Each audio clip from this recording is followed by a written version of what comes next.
3 najjača alkoholna pića na svetu. Broj 3. Brujčladik X4+1.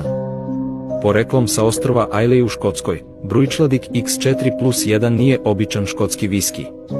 Destilovan čak 4 puta, što je retkost za viski, pakuje udarac sa neverovatnih 92% alkohola. Na primjer, većina viskija ima 40 do 50% alkohola.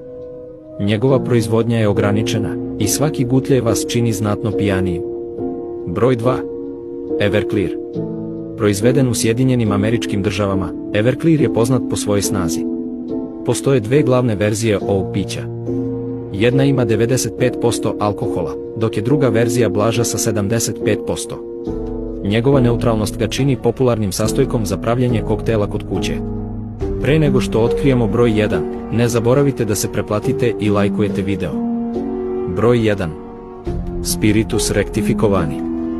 Direktno iz Poljske dolazi Spiritus Rectificovani, sa neverovatnih 96% alkohola. Često se koristi i u kulinarstvu, ili kao sredstvo za dezinfekciju zbog visoke koncentracije alkohola, ali budite oprezni, čak i u malim količinama ova votka je izuzetno snažna kad se popije. Ova votka odražava poljsku tradiciju destilacije, gde je kvalitet uvek na prvom mestu. Možeš li da podneseš neko od ovih žestokih pića?